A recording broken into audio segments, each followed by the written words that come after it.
এই বেদাতের তক্কা দিয়ে, বেদাতের ভয় দেখিয়ে, বেদাতের দোহাই দিয়ে আমার দেশের কোরআন খতম উঠিয়ে দেওয়া হচ্ছে, মিলাদ শরীফ উঠিয়ে দেওয়া হচ্ছে, দোয়া উঠিয়ে দেওয়া হচ্ছে।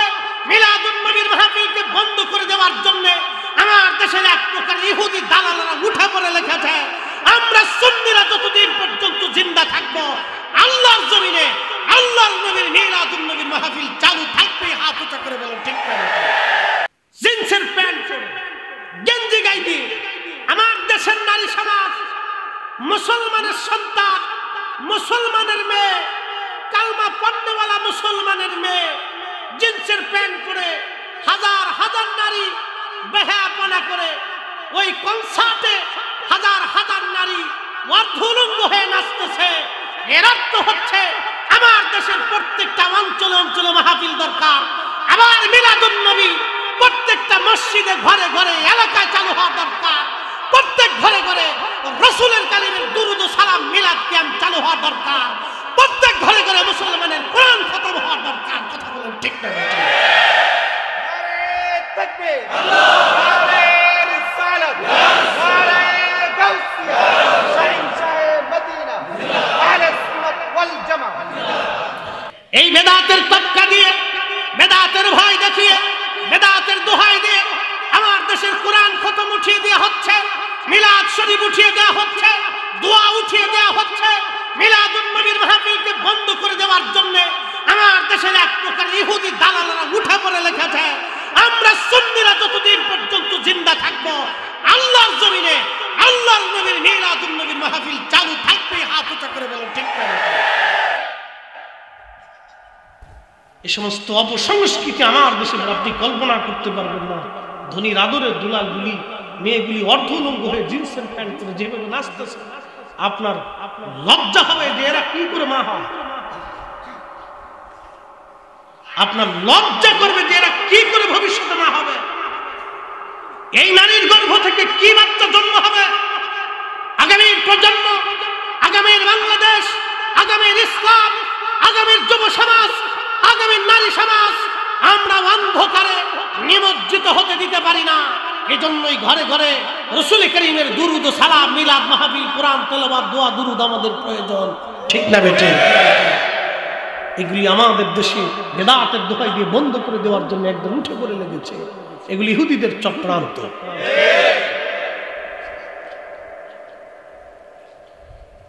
প্রেমতার বাড়িবাসী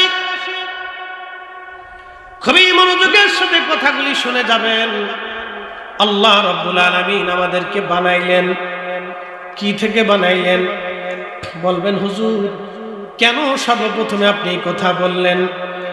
রক্ত যদি ভালো থাকে, যদি বীজ ভালো থাকে, গাছ ভালো হয়। কথা মনে রাখবেন, বীজ ভালো থাকলে গাছ ভালো হয়। তার বাস্তব প্রমাণ আমি আপনাদেরকে একটা ঘটনা দিয়ে যাই। বিশ্ববিখ্যাত ইমাম, বিশ্ববিখ্যাত একজন মুজাদ্দিদ, তার নাম হযরত ওমর ইবনে আব্দুল আজিজ। ইসলামের প্রথম মুজাদ্দিদ যাকে বলা হয়, হযরত ওমর রাদিয়াল্লাহু আনহুর পরে ইসলামে যাকে দ্বিতীয় ওমর বলা হয়। হযরত ওমর ইবনে আব্দুল আজিজ মুসলমানদের যখন তিনি খলিফা হওয়ার পর ওমর ইবনে আব্দুল আজিজ রাদিয়াল্লাহু আনহু, তিনার স্ত্রীর নাম ছিল ফাতেমা। ছোট্ট সন্তান কেবল হাঁটাহাঁটি করা শিখেছে। বাইতুল মালে নিয়ে যাওয়া হলো রাষ্ট্রীয় কোষাগার। রাষ্ট্রীয় কোষাগারে যখন তাকে নিয়ে যাওয়া হলো, রাষ্ট্রীয় কোষাগারে অনেক কিছু জমা হয়েছে। তো তখন কিছু আপেলও ভিন্ন এলাকা থেকে রাষ্ট্রীয় কোষাগারে জমা হলো। ওমর ইবনে আব্দুল আজিজের ছোট্ট ছেলেটা বাইতুল মালে যায় দৌড়াদৌড়ি করতে করতে ওই আপেল দেখে ছোট্ট ছেলেটা দৌড়ায় যাইয়া একটা আপেল হাতে নিয়ে মুখের মধ্য দিয়ে কামড় দিয়ে বাচ্চাটা খাওয়া শুরু করে দিল। ওমর ইবনে আব্দুল আজিজ দৌড়ে যাইয়া বাচ্চার হাত চেপে ধরলেন। বাচ্চার হাত চেপে ধরার পরে ওমর ইবনে আব্দুল আজিজ রাহিমাহুল্লাহ বাচ্চার মুখের মধ্যে চাপ দিয়ে ধরে আঙ্গুলটা দিয়ে মুখের মধ্যে যে আপেল ছিল, এই আপেলটা আস্তে করে টান দিয়ে বের করে নিয়ে আসলেন। বাচ্চার হাত থেকে যখন আপেল নিয়ে বাইতুল মালে রেখে দিলেন, ছোট্ট বাচ্চা অত কিছু বুঝে না, ওই ছোট্ট বাচ্চাটার সাথে সাথে কেঁদে ফেললো, কান্না শুরু করে দিল। তার স্ত্রী ফাতেমা ডাক দিয়ে বলেন, স্বামী আমার, আপনি আমার এতটুকুন বাচ্চাকে কষ্ট না দিলেও তো পারতেন, আপনি কেন এতটুকুন বাচ্চাও তো বুঝে নাই, বাইতুল মাল থেকে না একটা ছোট্ট আপেলও নিয়ে গেছে, কি জন্য আপনি তারে কান্না করাইলেন, কি জন্য আপনি তারে কষ্ট দিলেন গো স্বামী আমার? আমার ইবনে আব্দুল আজিজ ডাক দিয়ে বলেন, ফাতিমা বিবি আমার, তুমি জানো এটা বাইতুল মাল সরকারি কোষাগার, আর এই রাষ্ট্রীয় কোষাগার আল্লাহর পক্ষ থেকে আমাকে আল্লাহ খলিফা হিসেবে আমানতদার বানিয়েছে। আমার সন্তান একটা আপেল খেয়ে ফেলে দিবে, কিয়ামতের ময়দানে আপেলের জন্য আল্লাহর আদালতে আমার দাঁড়ায় থাকতে হবে। দুনিয়াতে তোমার সন্তান কান্না করুক, তাতে আমার কোনো আফসোস নাই, কিন্তু কিয়ামতের ময়দানে তোমার একটা সন্তানের আপেলের জন্য আমি ওমর ইবনে আব্দুল আজিজ এই রাষ্ট্রের হিসাব দিতে যাই আল্লাহর আদালতে দাঁড়ায় থাকতে হবে। শাস্তির মুখাপেক্ষী হতে হবে। এই লজ্জা নেওয়ার আগে দুনিয়া থেকে বাচ্চা কান্না করলে আমার তাতে কোনো দুঃখ নাই। একবার জোরে বলা যাবে আল্লাহু আকবার, নারা চিৎকার করে বলেন আল্লাহু আকবার। এরা রাসূলুল্লাহর উম্মত, নবী বলেন উম্মতে কিয়ামতের আলামতের একটা আলামত হলো ওয়াদাউল আমানাত, আমানতের খেয়ানত হবে, আমানতের খেয়ানত হবে, আমানতের খেয়ানত হবে। স্ত্রী স্বামীর আমানত নষ্ট করবে, স্বামী স্ত্রীর আমানত নষ্ট করবে, ভাই ভাইয়ের আমানত নষ্ট করবে, বোন ভাইয়ের আমানত নষ্ট করবে, বাবা সন্তানের আমানত নষ্ট করবে, সন্তান বাবার আমানত নষ্ট করবে, মা সন্তানের আমানত নষ্ট করবে। কল্পনা করতে পারবেন আমেরিকার একটা নারী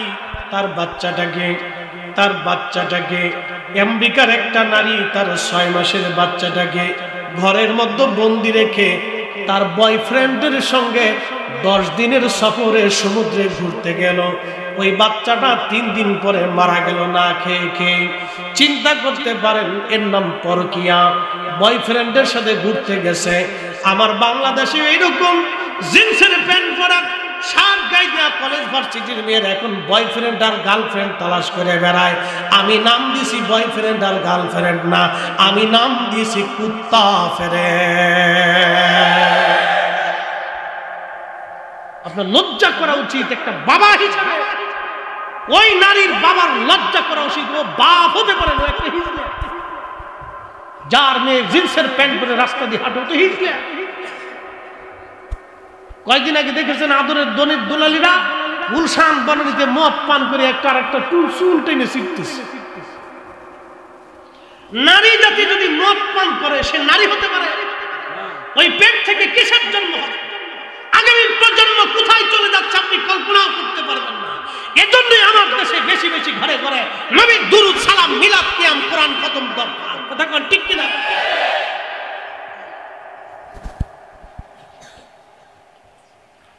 প্রিয় মুসলমান মাতার বাড়িবাসী, মনোযোগ দিয়ে শুনে যাবেন। আপনারা একবারে বাংলাদেশের একটা প্রান্ত সমুদ্র কিনারবর্তী এলাকা, খুবই গ্রামের মধ্যে আপনারা বসবাস করেন। হয়তো এই সমস্ত অপসংস্কৃতি আপনাদের মেয়েদের গায়ে আসর কাটে নাই, কিন্তু ভবিষ্যতে কাটবে।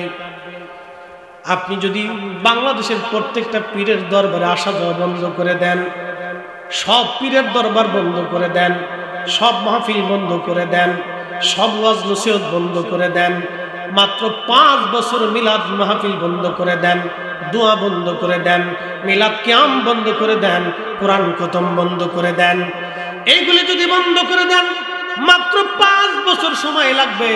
দেখবেন আমার দেশের নারীরা হাফ প্যান্ট পরে রাস্তা দিয়ে ঘুরে ঘুরে বেড়াচ্ছে। দেখবেন মেয়েরা হাফ প্যান্ট পরে রাস্তা দিয়ে ঘুরতেছে। কত নিকৃষ্টতা আগামী প্রজন্ম বড় ভয়াবহতার ভিতর আছে, কঠিন পরিস্থিতির ভিতরে আছে আগামী প্রজন্ম। এখনই আমাকে আপনাকে সচেতন হতে হবে। ইঁদুরের মতো বাচ্চা জন্ম দিয়ে ছেড়ে দিলে হবে না, ওটা মানুষ হলো কিনা দেখতে হবে। ইসলামী শিক্ষায় শিক্ষিত করতে হবে, রাসূলের সুন্নতের আদলে বানাইতে হবে, রাসূলের ইশক কলিজা তার অন্তরে ঢুকাইতে হবে, নবী কি তাকে বুঝাইতে হবে, রাসূল কি জন্য এসেছিলেন তাকে বুঝাইতে হবে, খাজা বাবা আজমিরি কি জন্য এসেছিলেন, শাহজালাল ইয়ামিনী মুজাররিদি কেন এসেছিলেন, বদর শাহ আউলিয়া কেন এসেছিলেন, 12 আউলিয়া 360 আউলিয়া, খানজাহান আলী থেকে শুরু করে কুতুবউদ্দিন কাকি মুজাদ্দিদ আল ফুসানি সরহিন্দি, খাজা বাকিবিল্লাহ, হযরত শেখ আব্দুল হক মুহাদ্দিস দেহলভী, শাহ ওয়ালিউল্লাহ মুহাদ্দিস দেহলভী, ইমাম আহলে সুন্নাত আলা হযরত আহমদ রাজা খান, ফাজিল বেরলভী রাহমাতুল্লাহ আলাইহি, শাহিন শাহে শ্রীকোটি, এই সমস্ত আউলিয়া کرام জমিনে কেন এসেছিলেন এটা আমাকে বুঝতে হবে। তাদের দামনকে, তাদের পতাকাকে একবারে কামড় দিয়ে ধরতে হবে, মজবুত করে ধরতে হবে, যাতে আমাদের হাত থেকে এই পতাকা ছুটে না যায়। কথা বলেন ঠিক কিনা? না হলে অপসংস্কৃতি আমার দেশে ধেয়ে আসবে বিদ্যুৎ গতিতে, সিডরের গতিতে, ঠেকাইতে পারবে না। আপনার ঘা শিহর উঠবে এই সমস্ত পরিস্থিতিগুলো দেখে। আমাদের নারী সমাজ আর যুবক সমাজ কত কঠিন ভয়াবহতার দিকে যাচ্ছে। দুদিন আগে আমাকে এক ছেলে ফোন দিয়ে বলল, হুজুর আমি ট্রান্সজেন্ডার, বুঝতে পারছেন, সমকামিতার সদস্য ছিল। লা হাওলা ওয়ালা কুওয়াতা ইল্লা বিল্লাহ। সেই ছেলেটা আমাকে বলতেছে, হুজুর আপনার প্রত্যেকটা ওয়াজ আমার জীবন পরিবর্তন করে দিয়েছে। প্রত্যেক রাত্রিবেলা একটা করে আপনার আলোচনা শুনি, আমার জীবন চেঞ্জ করে ফেলেছি। সমকামিতা থেকে আমি বের হয়ে এসেছি, নিকৃষ্ট জাহান্নাম থেকে আমি দূরে সরে এসেছি। আমি এখন 5 ওয়াক্ত নামাজ পড়ি, বিয়ে করেছি, আমার একটা সন্তান হয়েছে। আমি সমকামিতার সদস্য ছিলাম, এখান থেকে ফিরে এসেছি। আপনি কল্পনা করতে পারবেন আমার দেশের যুবকরা সমকামিতা চলে গেছে। পুরুষে পুরুষে লেবাতাত, পুরুষে পুরুষে বলৎকার, নারী নারী বলৎকার। যেই গোষ্ঠীর জন্য কওমে লূত আলাইহিস সালামের কওমকে আল্লাহ ধসিয়ে দিয়েছিলেন, বাহারে মায়াত তৈরি হয়েছে, সেই বাহারে মায়াত এখনো আছে। যেই পৃথিবীর সমস্ত সমুদ্রের পানিগুলি লোনা, কিন্তু বাহারে মায়াতের পানি সমুদ্র থেকে 10 গুণ বেশি পরিমাণে লোনা। ওই পানির ভিতরে কোনো কীট পতঙ্গ জীব জানোয়ার বসবাস করতে পারে না, কোনো সৃষ্টি বাঁচতে পারে না। সেই কওমে লূত, বাহারে মায়াত, সেই এখন আল্লাহ পাক সেই নিদর্শন রেখে দিয়েছেন। সেই ট্রান্সজেন্ডার সমকামিতা আমার দেশে বিদ্যুতের মতো, সিডরের মতো আমার দেশে ধেয়ে আসতেছে। যদি এখনই সতর্ক না হন, এখন যদি ঈমানের বলে বলিয়ান না হন, রাসূল করিমের সেই দামনকে, পতাকাকে মজবুত করে না ধরেন, আউলিয়া کرامের দেওয়া, শাহজালালের দেওয়া ইসলামকে যদি এখনো দাঁত দিয়ে কামড় দিয়ে না ধরে, তাহলে এ জাতি অন্ধকারে নিমজ্জিত হবে। শাহজালালের বাংলা, শাহপরানের বাংলা, শাহ আমানতের বাংলা, 12 আউলিয়ার বাংলা, 360 আউলিয়ার বাংলা, এই সমস্ত অপসংস্কৃতি বেহাপনা আমরা সুন্নিরা জীবন গেলেও ঢুকতে দেব না। কথা বলেন ঠিক না বেঠিক? উপস্থিতি বড় ভয়াবহতার মধ্যে আমরা, আপনি কল্পনা করতে পারবেন। আপনি এখনই কনসার্ট, মহেশখালীতে কনসার্ট দেন, দেখবেন লাখে লাখে যুবক আর যুবক। কথা কর না কেন? আপনি কক্সবাজার সমুদ্র সৈকতে কনসার্ট দেন, লক্ষ লক্ষ যুবক যুবতী, হয় আমার সন্তান, না হয় আমার মেয়ে, না হয় আমার ভাতিজি, না হয় আমার ভাগ্নি, না হয় আমার দূর সম্পর্ক আত্মীয়, না আমার প্রতিবেশী, না আমার এলাকার কেউ, না আমার বংশের কেউ, কেউ না কেউ যা দেখবেন ওই কনসার্টে অর্ধ উলঙ্গ হয়ে পুরুষ নারী একসাথে উলঙ্গপনা করতেছে। মানুষ জাতি এতটা নিকৃষ্ট কি করে হতে পারে? মানব জাতি এতটা নিকৃষ্ট কি করে হতে পারে? কার মেয়ে কার ছেলে তার খবর নাই, একসাথে নাচানাচি করতেছে, চলতেছে। আল্লাহ এই জন্য আমাদেরকে বানান, যে মাটির উপর আজ বসে আছি সেই মাটির নিচে আমাদের ঘর হবে। কথা বলেন ঠিক কিনা? সেই মাটির নিচে আমাদেরকে ঘর হবে। আল্লাহ বলছেন সুম্মা ইউমীতুকুম, তোমাদেরকে আমি মৃত্যু দিয়ে দিই, সুম্মা ইউহয়ীকুম, তোমাদেরকে আমি আবার আল্লাহ জিন্দা করব, সুম্মা ইলাইহি তুরজাউন, আমি আল্লাহ তোমাদেরকে আবার আমার দরবারে ইলাহির সামনে দাঁড় করাবো। বিচারের কাঠগড়ায় হিসাব নিকাশের জন্য, তোমার জীবনের কর্মের হিসাব দেওয়ার জন্য আমি আল্লাহ তোমাকে দাঁড় করাবো। আহা কি কঠিন সেদিন। প্রিয় মুসলমান, খুবই মনোযোগ দিয়ে শুনে যাবেন। সৃষ্টির একটু পরিক্রমা থেকে আলোচনা করে আমি আবার অন্যদিকে আলোচনায় চলে যাব, মনোযোগ দেন। এই যে দেহ আপনারা দেখেন, এই দেহটার সূচনা হলো বাদা খালকাল ইনসানি মিন তুরামিন তিন। মানব জাতিকে আল্লাহর সৃষ্টির সূচনা করলেন মাটি থেকে। সুম্মা জাআলা নাসলাহু, বংশ বিস্তার করলেন আল্লাহ। মিন সুলালাতিন মিন মাইন মাহিন, আল্লাহর কোরআন বলতেছে শরীরের নির্গত পানি যেটা পুরুষের পৃষ্ঠদেশ থেকে আসে, নারীর বক্ষ থেকে আসে,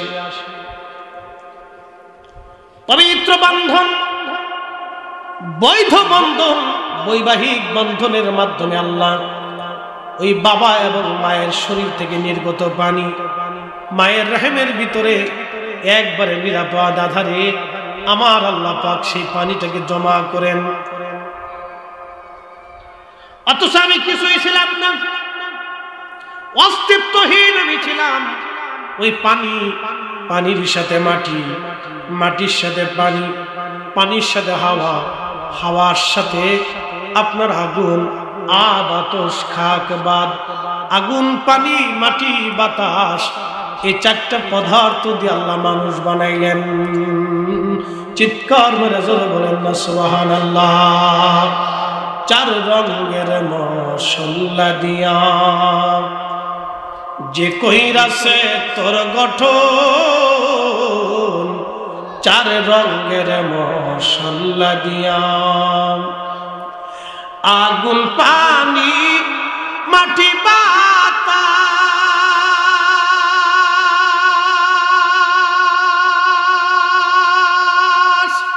একই যোগে করিয়া প্রকাশ।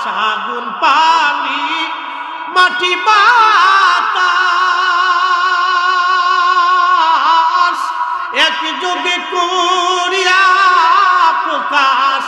ওরে দেখলি না তুই কইরা তালাশ, ওরে দেখলি না তুই কইরা তালাশ, কোন জায়গা সে মহাজন, চার রঙের মশলা দিয়া, চার রঙের মশলা দিয়া যে কইরাছে তোর গঠন, চার রঙের মশলা দিয়া। সালাতুন ইয়া রাসূলুল্লাহ,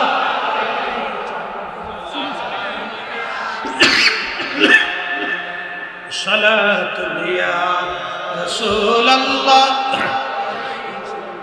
সালামুন ইয়া হাবিব। বন্ধুগণ আমার, ওই পানিটা আল্লাহ রাব্বুল আলামিন মায়ের রেহেমের ভিতরে নিয়ে আসেন একটা বিশেষ জায়গা, পৃথিবীর সবচাইতে নিরাপদ জায়গা। আপনাদের কাছকে বুঝাই দিয়ে যায়, স্বামী স্ত্রী যারা হয়েছেন শরম লজ্জা করার কিছু নাই। ইচ্ছা তো অনেকের সন্তান জন্ম হবে, মিন সুলালাতিন মিন মাইন মাহিন সুম্মা জাআলা নাসলাহু, বংশ বিস্তার হবে আপনার। কারণ কোন নারী এবং পুরুষের বিয়ে হয়ে যাওয়ার পরে দেখবেন অটোমেটিক মন চেঞ্জ হয়ে যায়। ওই নারী বাচ্চা নেওয়ার জন্য পাগল হয়ে যায়, ওই পুরুষটাও বাচ্চার জন্য পাগল হয়ে যায়। এই অন্তরে মোহাব্বত যিনি তৈরি করে দেন, একবার বলেন তো সেই মালিকের নাম কি? এখন বাচ্চা তো নেবেন, আপনি কেমনে নেবেন, কখন নেবেন, কোন অবস্থায় নেবেন, কোন হালতে নেবেন, এই বিষয়টা যদি আপনি বুঝতে পারেন এবং আমল যদি আপনি করতে পারেন, তাহলে আপনার বাচ্চা মেধাবী হবে, আপনার সন্তান আমলদার হবে, আপনার সন্তানটা পরহেজগার হবে, আপনার সন্তান আল্লাহওয়ালা হবে। এই মাসালাটা বুঝে যাওয়াটা জরুরি। আমার বাড়িবাসী মা বোনেরা শুনিয়ে যান, বেহাপনা বেপরদা, জিনা, নাপাকি, হারামি, শারাবি, খারাবি থেকে ভালো কিছু আশা করা যায় না। আল্লাহু আকবার, ভালো কিছু আশা করা যায় না। এরপরে আল্লাহ রাব্বুল আলামিন বললেন, বান্দারে তুমি শোনো, আমি রাব্বুল আলামিন সুম্মা জাআলনাহু নুতফাতান ফি করারিন মাকিন।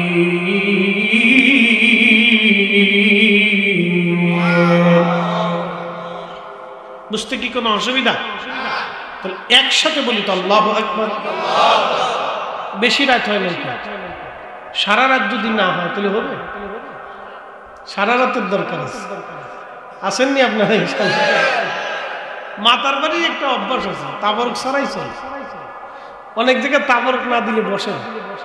আপনাদের এই গুণটা খুব ভালো, আপনারা বেশ মাশাআল্লাহ এই তাবারক ছাড়াই আলহামদুলিল্লাহ যথেষ্ট পরিমাণে শ্রোতা মাতার বাড়িতে উপস্থিত। এটা একটা ভালো দিক। আপনার নসিহত শুনে, ওয়াজ শুনে, আজকে আমারটা শুনবে খুব মনোযোগ দিয়ে, কথা শোনার জন্যই আপনারা আসছেন। আমি কোরআন থেকে বলতেছি। আল্লাহ বললেন, তোমার যে নুতফাটা, বাবার নির্গত, মায়ের শরীর থেকে নির্গত যে নুতফা, পানি, এটা আল্লাহ এমন একটি স্থানে রাখলেন, ফি করারিন মাকিন, একবারে নিরাপদ আধারে, নিরাপদ স্থানে। পৃথিবীর সমস্ত জ্ঞান, সমস্ত বিজ্ঞান আল্লাহর দেওয়া, আল্লাহর বানানো এই মাতৃত্ব, আল্লাহর দেওয়া এই রেহেম, মায়ের যে রেহেমটা, পেটটা, এই জায়গাটা পৃথিবীর সব বিজ্ঞানী ইচ্ছা করলে, চেষ্টা করলে বানাইতে পারবে। একসাথে একসাথে বলুন, পারবে? তাহলে জিকির হবে কার? জোরে বলেন, কার? ইবাদত হবে কার? সেজদা হবে কার?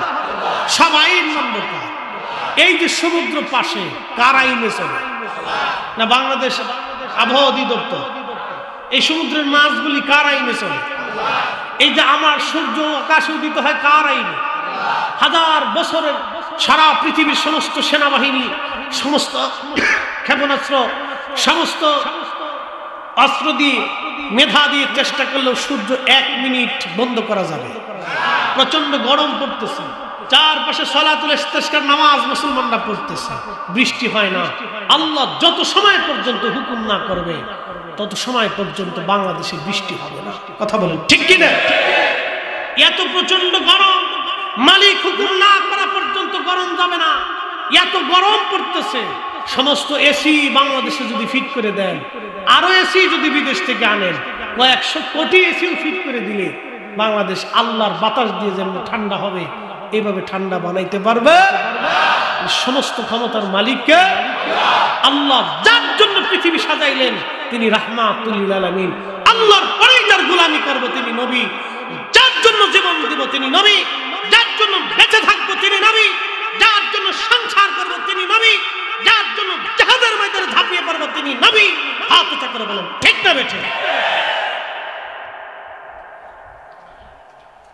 প্রেমতার বাড়িবাসী খুব মনোযোগ দিয়ে শুনিয়ে যান। আল্লাহ রাব্বুল আলামিন বললেন, আমি তোমাদের এই সৃষ্টিটাকে, এই নুতফাটাকে আমি মায়ের রেহেমের আধারের মধ্যে রেখে দিলাম। এরপরে আমি আল্লাহ সুম্মা খালাকনান নুতফাতা আলাকা, এই নুতফাটাকে আমি রক্তপিণ্ড বানাইলাম। খুব মনোযোগ দিয়ে, এই নুতফাটাকে আমি রক্তপিণ্ড বানাইলাম। ফাখালাকনাল আলাকাতা মুদগা, এরপরে আমি এই রক্তপিণ্ডটাকে আমি আল্লাহ গোশতের টুকরা বানাইলাম। ফাখালাকনাল মুদগাতা ইদামা, এরপরে আমি রব্বুল আলামিন এই গোশতের টুকরাটাকে অস্থি পিণ্ডরে আমি আল্লাহ বানাইলাম, হাড্ডি গুড্ডি বানাইলাম। এরপরে আমার আল্লাহ বললেন, ফাকাসাউনাল ইদামা লাহমা, আমি রব্বুল আলামিন ওই অস্থি পিণ্ডরগুলিকে গোশত দিয়ে আমি আল্লাহ ভরাট করে দিলাম। এই যে আমাদের গোশতগুলি ভরাট করে দিলাম, আমি রব্বুল আলামিন ভরাট করলাম। সুম্মা আনশানাহু খালকান আখার, কতই না সুন্দর করে অনন্য উপায়ে আমি আল্লাহ ওই মানুষকে বানিয়ে দিলাম। একবার জোরে বলা যাবে কি সুবহানাল্লাহ। তুমি রহমান, তুমি মেহেরবান, বলেন তুমি রহমান, তুমি মেহেরবান। অন্ধ গাহে না শুধু তোমারি গুণগান, বলেন অন্ধ গাহে না শুধু তোমারি গুণগান, বুঝেও বুঝে না তবু শান। তুমি রহমান, তুমি মেহেরবান, বলেন তুমি রহমান, তুমি মেহেরবান। সালাতুন ইয়া রাসূলুল্লাহ আলাইকুম। আহা জবান খুলে সালাতুন ইয়া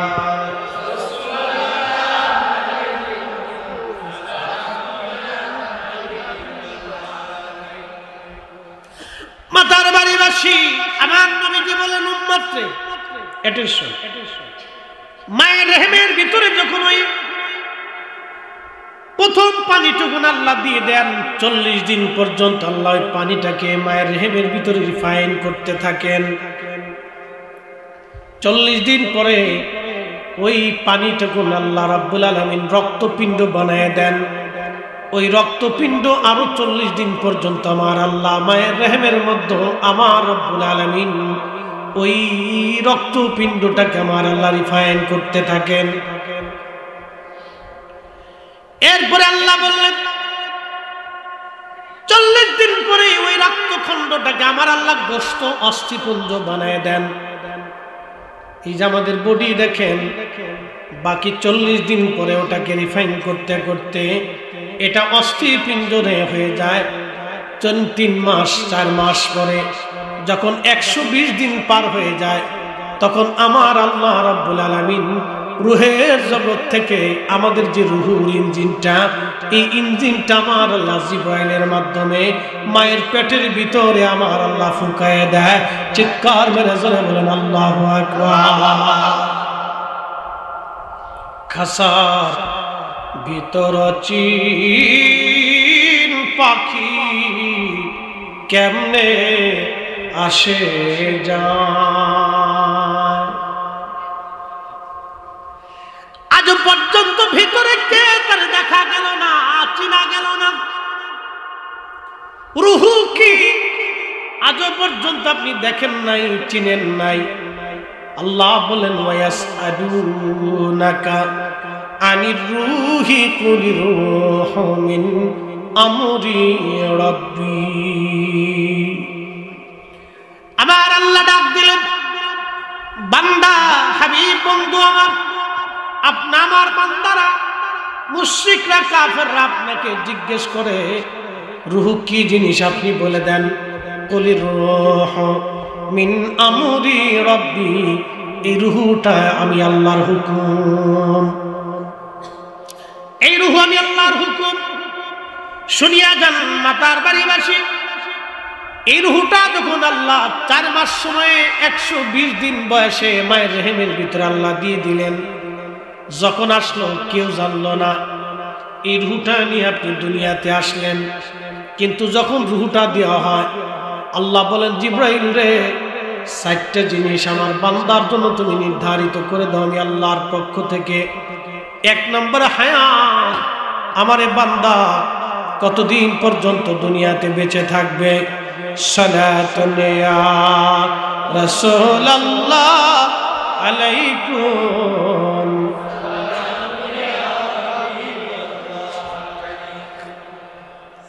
সালাতুন ইয়া রাসূলুল্লাহ আলাইকুম।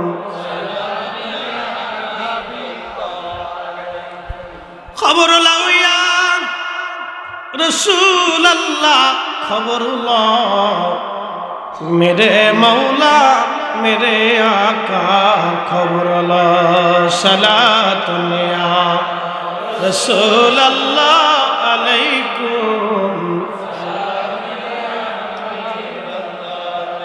একটু জিকির করে আল্লাহ আল্লাহ আল্লাহ আল্লাহ আল্লাহ আল্লাহ আল্লাহ আল্লাহ আল্লাহ আল্লাহ আল্লাহ আল্লাহ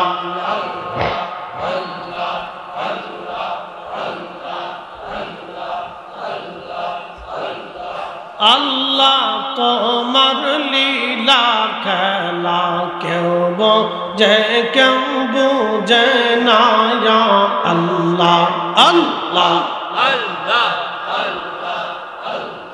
কাউকে রাখো গাছ তলাতে কাউকে রাখো বালাখানায় আল্লাহ কাউকে রাখো গাছ তলাতে কাউকে রাখো বালাখানায় আল্লাহ তোমার লীলা খেলা কেউ বোঝে কেউ বোঝে না আল্লাহ আল্লাহ আল্লাহ আল্লাহ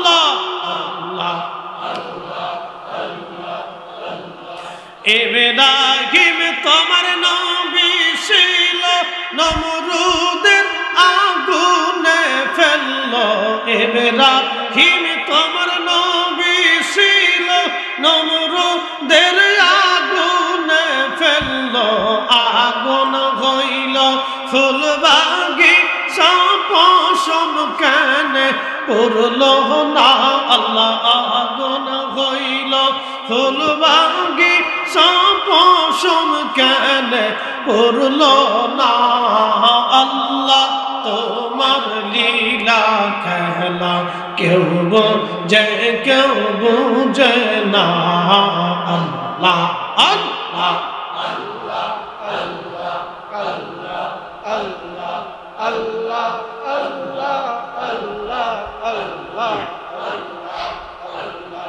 আল্লাহ কাউকে রাখো গাছ তলাতে কাউকে রাখো বালাখানায় আল্লাহ কাউকে রাখো গাছ তলাতে কাউকে রাখো বালাখানায় আল্লাহ তোমার লীলা খেলা কেউ বোঝে কেউ বোঝে না আল্লাহ আল্লাহ আল্লাহ আল্লাহ আল্লাহ আল্লাহ আল্লাহ আল্লাহ ইউনুস তোমার নবী ছিল মাসে তারে গিলে ফেললো ইউনুস তোমার নবী ছিল মাসে তারে গিলে ফেললো মাসের পেটে রইলেন ইউনুস হজম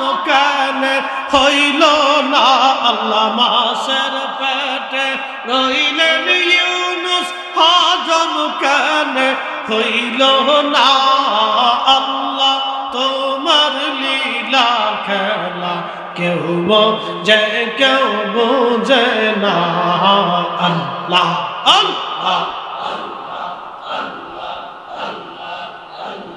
কাউকে রাখো গাছ তলাতে কাউকে রাখো বালাখানায় আল্লাহ কাউকে রাখো গাছ তলাতে কাউকে রাখো বালাখানায় আল্লাহ তোমার লীলা খেলা কেউ বোঝে কেউ বোঝে না আল্লাহ আল্লাহ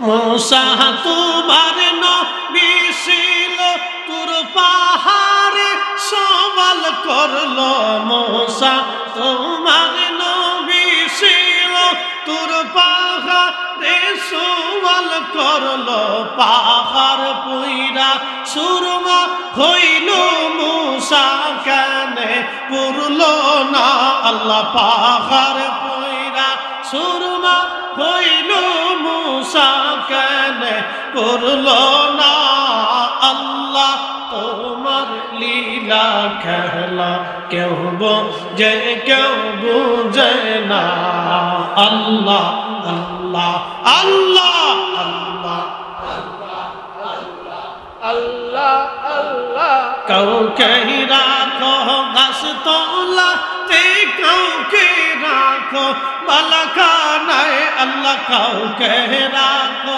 গাছতলাতে, কাউকে রাখো বালাখানায় আল্লাহ। তোমার লীলা খেলা কেউ যে কেউ বুঝে না। আল্লাহ আল্লাহ আল্লাহ আল্লাহ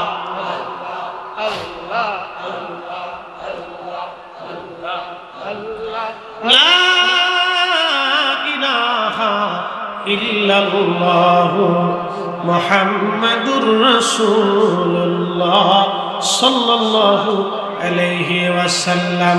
নারে তাকবীর, আল্লাহু আকবার, নারে রিসালাত, নারে গাউসিয়া, আহলে সুন্নাতুল জামাত, নারে তাকবীর, আল্লাহু আকবার। রাত বেশি থেকে কি দুর্বল লাগতেছে? বন্ধু আমার, চারটি জিনিস খুব মনোযোগ দিয়ে শুনে যাবেন। আল্লাহ রাসূল বললেন জিব্রাইলকে আল্লাহ বললেন, জিব্রাইল রে, আমার এই বান্দার জন্য তুমি যে রূহ দিলেন, এই রূহওয়ালা বান্দার জন্য চারটি জিনিস আমি আল্লাহর পক্ষ থেকে নির্ধারিত করে দাও। এক নম্বর হায়াত, বান্দার কতদিন পর্যন্ত দুনিয়াতে বাঁচবে এই হায়াতটা তুমি নির্ধারিত করে দাও। হায়াত শেষ হয়ে যাওয়ার 1 সেকেন্ড আগেও হবে না, 1 সেকেন্ড পরেও হবে না। একদিন মাটির ভিতরে হবে ঘরে মন আমার, কেন বান্ধ দালাল ঘর, মন আমার কেন বান্ধ দালাল ঘর।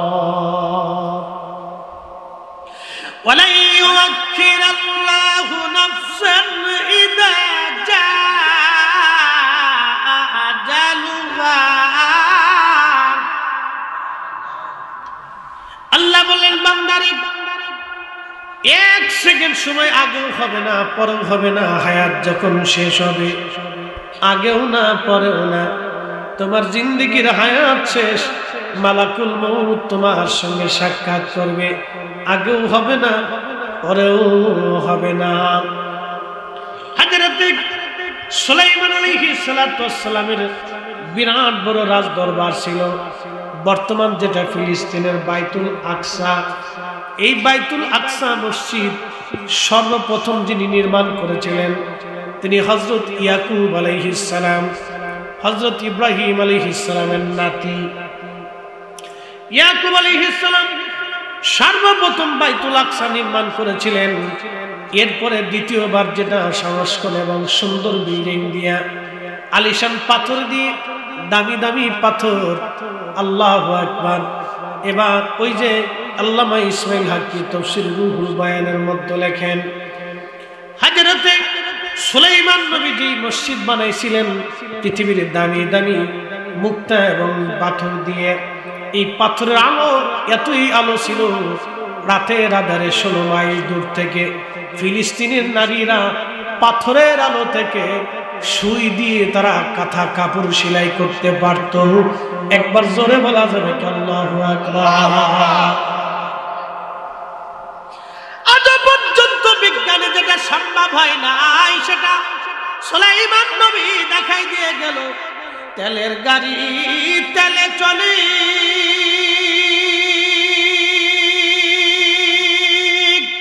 হাওয়ার গাড়ি হাওয়ায় উড়ে, বিনা তেলে চালায় গাড়ি নবী সুলাইমান।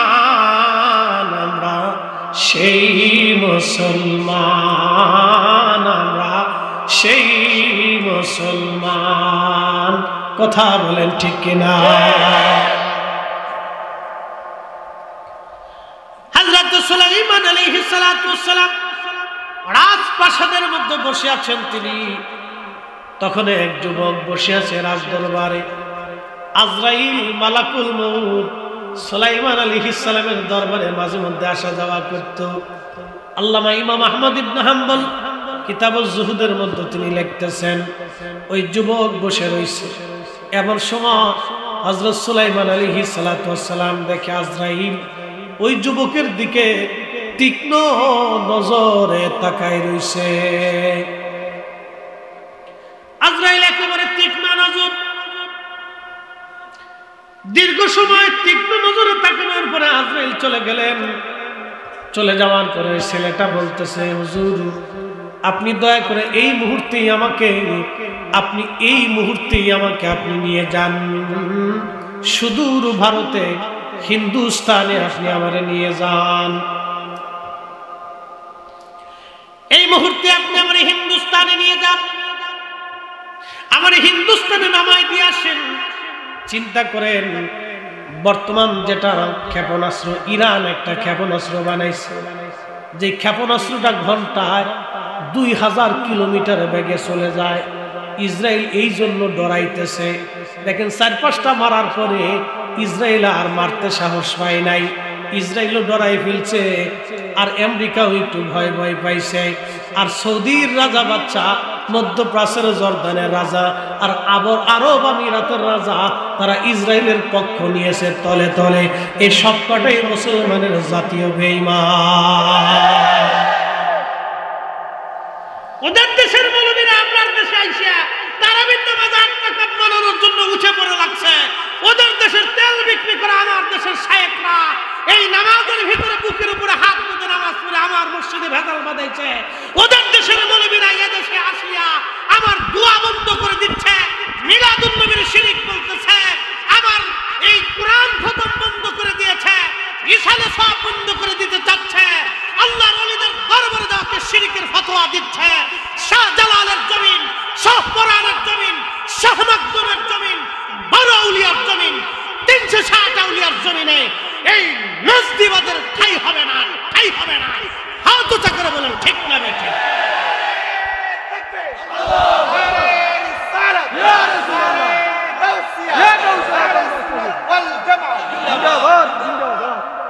আপনাদের বুঝতে কোনো অসুবিধা? ফিলিস্তিনের বাচ্চারা 75 বছর ধরে তারা ইসরায়েলের কাছে মাথা নত করে নাই। আজও গাজার মুসলমান নির্বিচারে শহীদ হয়েছে। 40,000-এর উপরে মুসলমান শহীদ হয়েছে, 80,000-এর উপরে মুসলমান আহত হয়েছে। অনেকের মা মরে গেছেন, পরিবার শেষ হয়ে গেছে, পরিবারের সদস্যরা শেষ হয়ে গেছে, ছোট্ট বাচ্চা এতিম হয়ে গেছে। তার বড় বাচ্চাকে যদি জিজ্ঞেস করা হয় কেমন আছে, বলে আলহামদুলিল্লাহ। বাচ্চা বলে হাসবুনাল্লাহু নি'মাল ওয়াকিল, নি'মাল মাওলা ওয়া নি'মান নাসীর। সৌদি আরবের রাজা বাচ্চারা, আমির উমরারা, যারা 30টা 32টা বউ বিয়ে করে আলিশান আরাম করে খালি নেশা করে বেড়াচ্ছে, ওদের শেখা উচিত ফিলিস্তিনের বাচ্চা থেকে ঈমান নেওয়া উচিত, ফিলিস্তিনের মা থেকে ওদের মায়েদের ঈমান নেওয়া উচিত, ফিলিস্তিনের ছোট্ট মুজাহিদ থেকে ওদেরকে জিহাদ শেখা উচিত, ফিলিস্তিনের ছোট্ট বাচ্চা থেকে ওদেরকে ঈমানি তেজভুক্ত হওয়া উচিত। এর অর্থই হচ্ছে ফিলিস্তিনের একটা ছোট্ট বাচ্চার জুতার ওজনের সমান সৌদির মধ্যপ্রাচ্যের রাজা বাচ্চারা হতে পারে না। আপনারা আমাদেরকে খালি বেদাতি বেদাতি বলে চিৎকার করেন না? হ্যাঁ, এদেশে কাদেরিয়া, চিশতিয়া, নকশবন্দিয়া, সোহরাওয়ার্দা, নিজামি, ওসমানিয়া, ওয়াইসি, এই সমস্ত তরিকা যদি না আসতো, পীর মাশায়েখ না আসলে দেশে ইসলামের অস্তিত্বই খুঁজে পাওয়া যাইত না, কালেমার আযানের অস্তিত্ব খুঁজে পাওয়া যেত না। আপনি যান, এখনো ভারতে বহু মুসলমান নির্যাতিত হয়, বহু পৃথিবীর বহু স্থানে মুসলিমরা নির্যাতিত হয়, চীনের মুসলিমরা নির্যাতিত হয়, কাশ্মীরে মুসলিম নির্যাতিত হয়, রাশিয়া মুসলিম নির্যাতিত হয়, আমেরিকা মুসলিম নির্যাতিত হয়, ইউরোপে বহু দেশ আছে আযান পর্যন্ত দিতে দেয় না, নাগরিক ব্যক্তি অধিকার পর্যন্ত হরণ করে নিয়েছে। আপনি এখনো যান, বহু জায়গায় আযান পর্যন্ত হয় না। আমার দেশে নির্দ্বিধায় আমরা আযান দেই, এটা মুসলিম হয়েছে আউলিয়া কিরামের বদৌলতে। অতএব আউলিয়া কিরামের দেওয়া শিক্ষা দীক্ষায় এদেশে চলবে। কথা বলেন ঠিক না? শাইখে ইসরায়েলি আমার দেশে এসে তারাবির নামাজ কমানোর জন্য। মাঝে মধ্যে আমরা একটা গল্প বলি, এক বেটা প্যান্ট কিনছে 2 ইঞ্চি লম্বা, তো স্ত্রীকে ডাক দিয়ে বলেন, বিবি সাহেব, এই প্যান্ট তো 2 ইঞ্চি লম্বা হয়ে গেছে, তুমি একটু কাইটে কমায় রাখো, কালকে অফিসে যেতে। তো বেচারা চিন্তা করলো, বিবি সাহেবকে বলছি মনে নাও থাকতে পারে, কাজের ব্যস্ততা নাতি নত করে এসে বড় মেয়েকে ডাক দেখে, মা তুমি 2 ইঞ্চি কেটে রেখো। চিন্তা করলো মনে নাও থাকতে পারে, 2 ইঞ্চি লম্বা হয়ে গেছে, বিরাট বিপদ। মেজো মেয়েকে বলছে, মা তুমি 2 ইঞ্চি কেটে কমে রেখো। সেজো মেয়েকে বলছে, মা তুই 2 ইঞ্চি কাটিস। সবাই বলছিলাম মনে নাও থাকতে পারে, তুমি কিন্তু 2 ইঞ্চি কেটে রেখো। রাত ধরে সবাই 2 ইঞ্চি করে কাটছে। সকালবেলা বেটা ফুল প্যান্ট পরবা যায়, হাফ প্যান্ট হয়ে গেছে। তো নজদিবাদ ইসলামটারে কাটতে কাটতে ওরা হাফ প্যান্ট বানানোর বুদ্ধি করছে। আমরা এটা হতে দিতে পারি না। আপনাকে বুঝে যেতে হবে মাতার বাড়িবাসী, আমার দেশের কেন যুবতীরা আজকে ফুল প্যান্ট পরে। কি কথা কন না কেন? 2 দিন আগে দেখলাম সিলেটের মসজিদের ভিতরে ফুটবল খেলতেছে, জুতা দিয়ে বাইরে গিয়া এদেশ থেকে ইহুদিবাদের বীজকে উঠাই দিতে হবে। কথা কন না কেন? হাত উঁচা করে বলেন, এই না হাত উঁচা করে বলেন, জোরে বলেন। আল্লাহর ঘরের মসজিদে যারা ফুটবল খেলে, টেলিভিশন দেখতে চাই, লামাজহাবির দল, জুতা দিয়ে বাইরে ওদেরকে মসজিদ থেকে এলাকা ছাড়া করা উচিত। কথা বলেন ঠিক কি? মুসলমান কি কল্পনা করতে পারবেন কত দূর পর্যন্ত অগ্রসর হয়েছে? আর আমরা যখন এই কথাগুলি উচ্চ বাচ্চা বলি, তখন ওরা বলে মাজার পূজারি, পীর পূজারি, বেদাতি, মাজার পূজারি, পীর পূজারি, বেদাতি, মাজার পূজারি, পীর পূজারি, বেদাতি। পাইছে 3টে শব্দ। কি কথা কন না? 3টে শব্দ হয়েছে, মাজার পূজারি, পীর পূজারি, বেদাতি। আরে বেটা, এদেশে কাদিরিয়া, চিশতিয়া, নাকশবন্দিয়া, মুজাদ্দিদিয়া, সোহরাওয়ার্দিয়া, উসমানিয়া, নিজামিয়া, সিলসিলা, তরিকা, পীর, মাঝহেব এরা যদি না থাকতো, ইসলাম কি এদেশের জমিনের মানুষ চিন্তাই করতে পারতো না। অতএব আউলিয়া কেরামের দেওয়া দীক্ষা ইসলামের দেশে চলবে, ঠিক কিনা?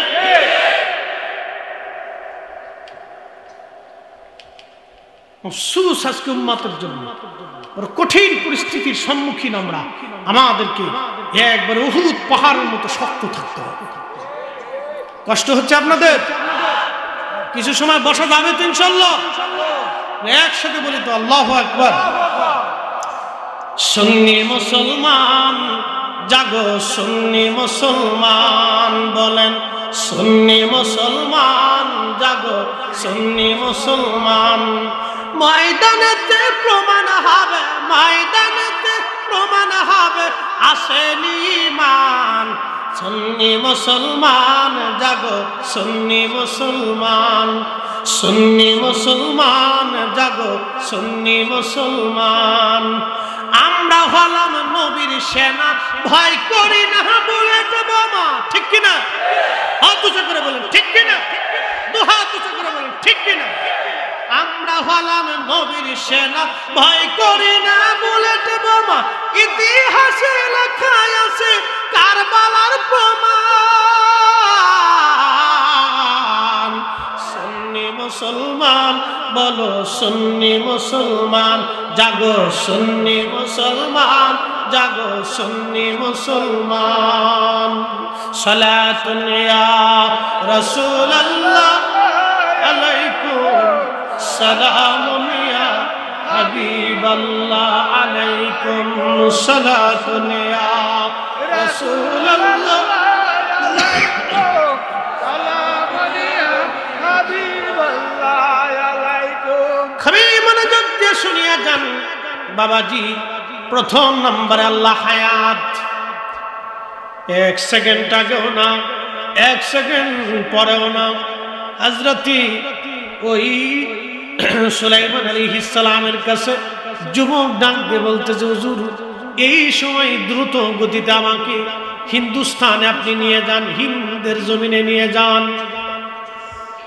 খুদারি পয়গম্বর সুলাইমান আলাইহিস সালাম বাতাসকে বললেন, বাতাস দ্রুত গতিতে তাকে হিন্দুস্তানে নিয়ে যাও।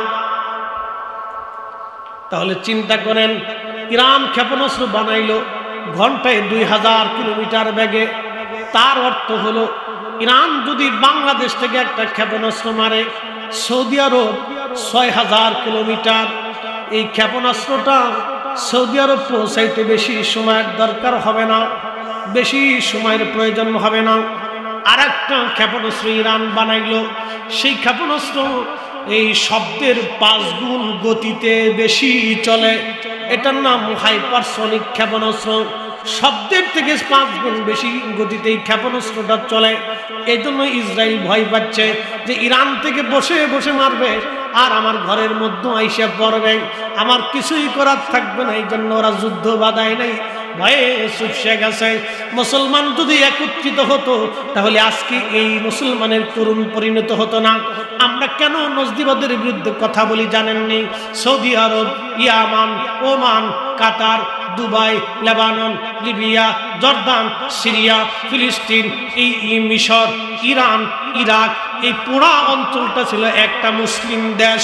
এই আব্দুল ওহাব নজদি, এই মরুর ডাকাত, এই সৌদ বাচ্চা সৌদ রেনিয়া, এই আপনার উসমানীয় সাম্রাজ্যের বিরুদ্ধে তারা যুদ্ধ করে এই আরব দেশগুলি তারা দখল করে নিয়া এই ব্রিটিশরা এই আরব দেশদেরকে ছোট্ট ছোট্ট দেশে পরিণত করিয়া আজকে আরব আমিরাতরে গোলাম বানাইছে, জর্দানরে গোলাম বানাইছে, সৌদির বাচ্চারে গোলাম বানাইছে, কাতারের বাচ্চারে গোলাম বানাইছে, ওমানের বাচ্চারে গোলাম বানাইছে, ইয়ামানের বাচ্চারে গোলাম বানাইছে, ওই মিশরের বাচ্চাদেরকে তারা গোলাম বানায় রাখছে, ইরাকের বাচ্চাদেরকে গোলাম বানাইছে।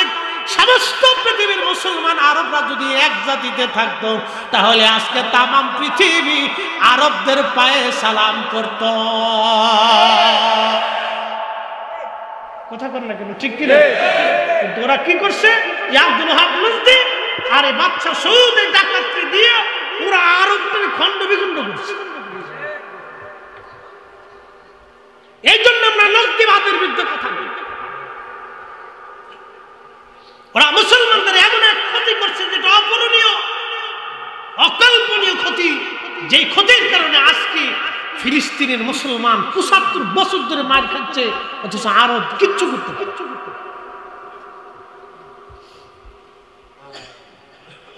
আর ওরা আসছে আমার দেশে ইমাম শিখে বলছে, কি আশ্চর্য!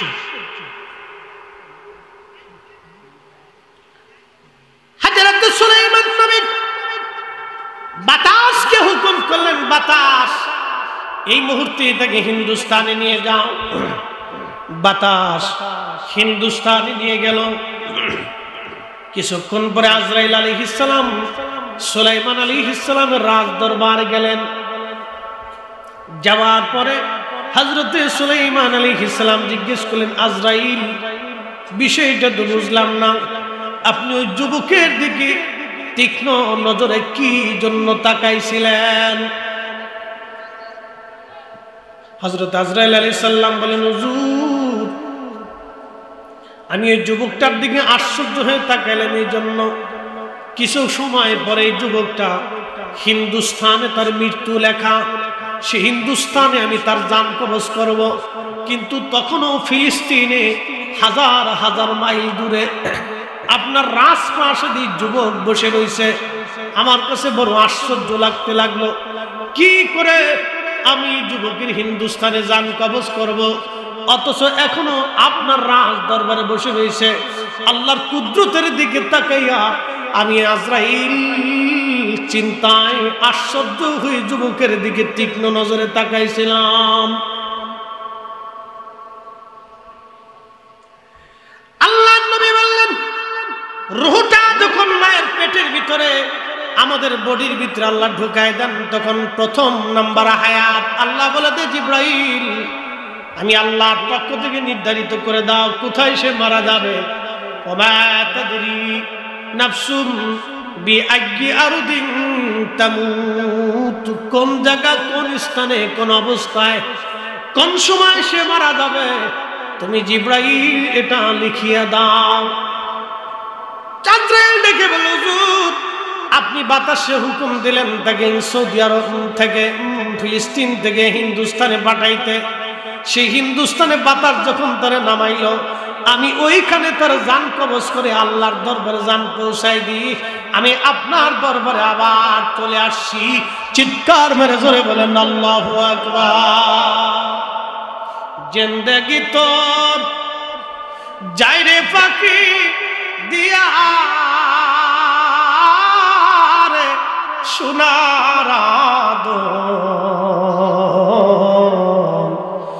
জিন্দেগি তো যায় ফাঁকি দিয়া ও আদম রে কামিনের ওই কোলেতে কাল ঘুমেতে রইলি তুই সারা নিশি কাটাইলি তুই ঘুমাইয়া ঘুমাইয়া রে সোনার আদম জিন্দেগি তো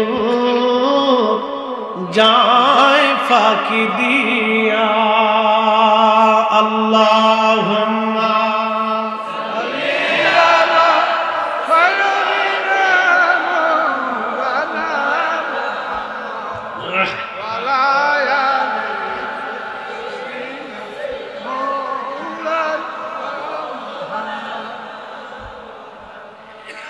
প্রথম নম্বর হায়াত মৃত্যু আল্লাহ রাব্বুল আলামিন লিখে দেন। 2 নম্বর রিজিক, কি পরিমাণে আপনার রিজিক হবে, কি পরিমাণে অর্থ হবে, কি পরিমাণে আপনি খাবেন। বাংলাদেশে দেখবেন হাজার হাজার কোটি কোটি টাকার মালিক যারা আমাদের রাষ্ট্রীয় সম্পদ চুরি করে নিয়ে সুইস ব্যাংকে পাঠায় দেয়, বেগম পাড়া বাড়ি বানায়, ওদের নসিবে খাওয়ান জুটে না। ওরা বোতল সার মুড়ি, 2 ডোক মাইরা ছেলেও বোতল সার মুড়িদ, মাইয়াও বোতল সার মুড়িদ, বউ বোতল সার মুড়িদ, ও নিজেও বোতল সার মুড়িদ। বউ চলে যায় আরেক বেড়ার সাথে নাচতে, মাইয়া চলে যায় আরেক বেড়া যুবকের সাথে নাচতে, পুলা চলে যায় আরেক বেডির সাথে নাচতে, নিজে চলে যায় আরেক বেডির সাথে নাচতে। চরিত্রের কোনো আগাগোড়া মাথা ছাতা নাই, দেখবেন কপালে কোনো শান্তি নাই। শান্তির মা বইতে গেছে, কারণ এটা গরিব মানুষের টাকা।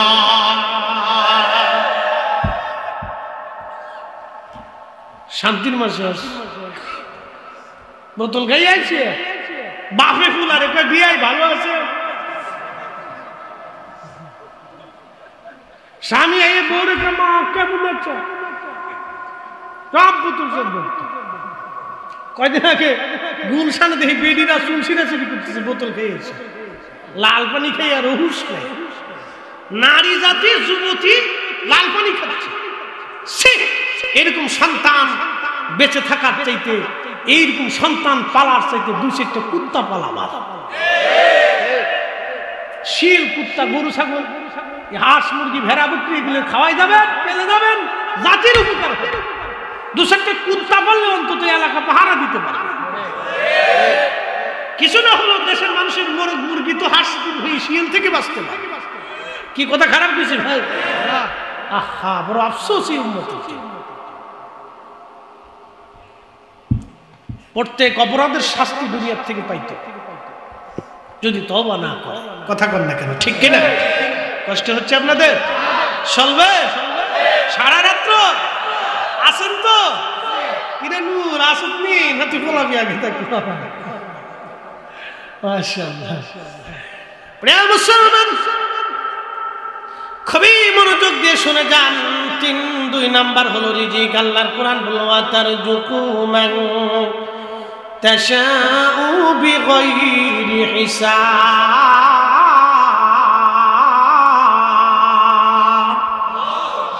আমি যাকে খুশি তাকে অগণিত রিজিকের মালিক আমি আল্লাহ বানাই দিই। এই জন্য আমাদের উচিত আমাদের রিজিক থেকে আল্লাহর পথে দান করা, গরিব মানুষকে দেওয়া, আশেপাশে আত্মীয় স্বজনের খোঁজ খবর নেওয়া। আমাদের অনেকে আছে আত্মীয় স্বজনের সাথে সম্পর্ক নাই। আল্লাহর নবী বলেন, উম্মত যে আমার উম্মতের মধ্যে আত্মীয় স্বজনের সাথে সম্পর্ক রাখে না, সে আমার উম্মতের দলভুক্ত না। আমার আল্লাহ তার সাথে সম্পর্ক নষ্ট করে। আর সে আল্লাহর মালিকের সাথে তার সম্পর্ক থাকবে না।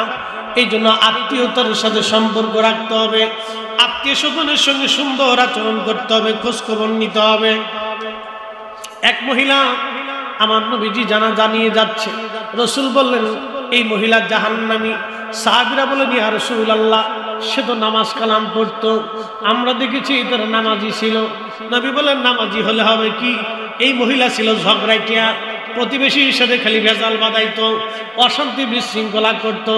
আমাদের দেশে দেখবেন কিছু বেডি মানুষ আছে, হাঁস নিয়া, মুরগি নিয়া, চামচ নিয়া, ডিম নিয়া, প্রতিবেশীর পানি নিয়া, ওই বাচ্চা কাচ্চা নিয়া প্রতিবেশীর সঙ্গে নিয়মিত ঝগড়া বাসাদ বাঁধায়, শ্বশুর শাশুড়ির সাথে ঝগড়া বাসাদ বাঁধায়, শ্বশুর শাশুড়ি খাবার দিতে চায় না।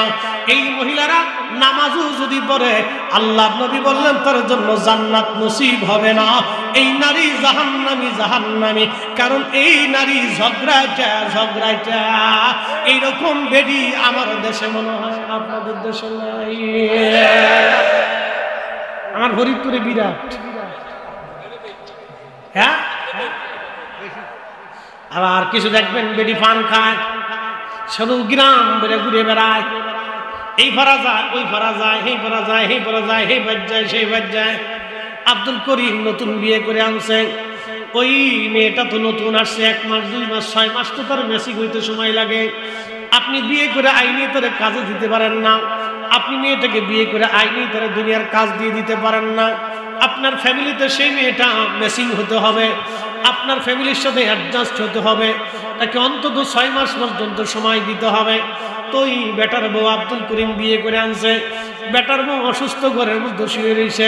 করিমের মা অত্যন্ত ভালো মানুষ, তিনি রান্না বান্না করতেছে।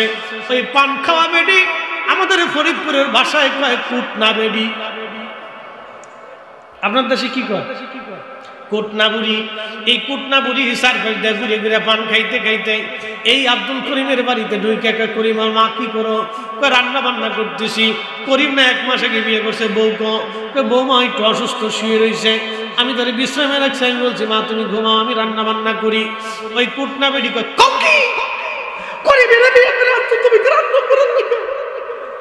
দেখছেন, মার চাইতে মাসির দরদ বেশি। কি কথা কর না কেন? করিমের মারে একটু ফিন মেরে দিছি না, বেডি মানুষ একটু ফিনে কাবু হয়ে যায় বেশি। মনে রাখেন, মহিলারা একটু ফিনে কাজ হয়ে যায়। খালি যদি কানে কানে যায়, এখন যে ভাবি ওই বাইরে দেখছিলাম ওই মহেশকে এক বেডি লোকে গল্প করতে, তাই যুদ্ধ লেগে গেছে। কি কথা কর না কেন? এক বেডি আমার ওয়াইফের মোবাইলে কেমনে কেমনে নাম্বার পাইয়া ফোন দিয়ে ঢুকাই দিয়ে কয় এই আমি হুজুরে, আমি হুজুরে জানেননি। বলে কি কে আপনি? আমি হুজুরের বউ, ফরিদি সাহেবের বউ।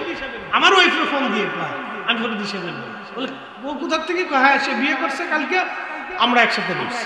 হাই বউ তো আমার ওয়াইফ আমার নম্বরে ফোন দিয়ে কাঁদতেছে। আমি কান্দু কি? তুফান ঘুম, সকাল ফজরের নামাজ পড়ে আমরা ঘুমাই, সকাল 9টার সময় ঘুম দিচ্ছি। কিন্তু আমার ঘুম হলো তখন আন্তর্জাতিক ঘুমের মধ্যে আছে, সারা রাত ওয়াজ করছে 2-3টা করে মাহফিল, মানে ঘুমের তালে রয়েছেন, ঘুমের ওড়াই এখন কান্দে। কান্দু কি? বলে তুমি কই আছো? আমি তো শুয়ে রয়েছি ঘুমে। তুমি বলে বিয়ে করছো? হায় সর্বনাশ,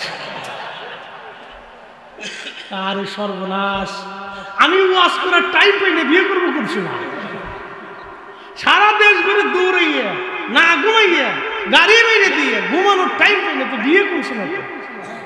বিয়ে করার লাগে তো সময়ের দরকার। কি কথা কর না? নতুন বোর্ডে লইতে একটু ঘোরাফেরা করতে হবে, শ্বশুর বাড়ি যাইতে হবে, এসে একটু আত্মীয় স্বজন দাওয়াত করতে হবে, সময়ের তো দরকার। এই সময়টা তো আমার তো ভাগ্যে সেই সময় রুহুল আমিন সিদ্দিকী সাহেব আমার বন্ধু মানুষ, উনি আমার পাশে ঘুমাইতেছে। আল্লাহর কি অবশ্যই দুইজন এক লেগে ঘুমাইতেছে। পরে শেষে বললাম যে দেখো তাহলে আমি কোন বউ নিয়ে শুয়ে রয়েছি, তোমার একটু জানার দরকার। হেতারে ধাক্কা উঠে এই কাঁচা ঘুম তুই উড়ে লিখা। আমি শোন দোস্ত, মহা বিপদে পড়ছি আজকে।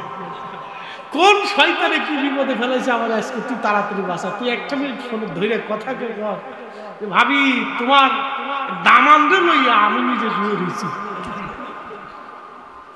পরে সেই ঠান্ডা, পরে বাজ্যে তার বুঝাইছি, শোনো এগুলো অনেক দুষ্ট নারী আছে, দুষ্ট লোক আছে যারা শান্তির ভিতরে অশান্তি বাঁধানোর চেষ্টা করে। কি কথা কর না? ঠিক কি না?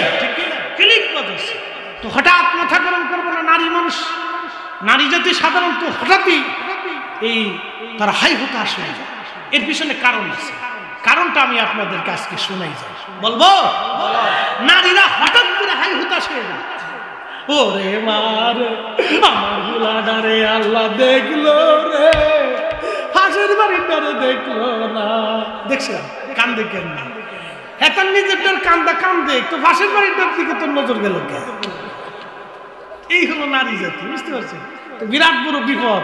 এই বিপদ কোথা থেকে শুরু হয়েছে আজকে শোনাই দিয়েছে। হযরত আদম সফিউল্লাহ আলাইহিস সালাতু ওয়াস সালামের দুইটা সন্তান, একটা সন্তানের নাম হাবিল, আরেকটা সন্তানের নাম কাবিল। আকলিমা নামক এক সুন্দরী বেডি নিয়া সর্বপ্রথম এই দুইজন মারামারি করে একজন আর একজনকে মার্ডার করলো, একজন আর একজনকে মার্ডার করে ফেললো, হত্যা করলো।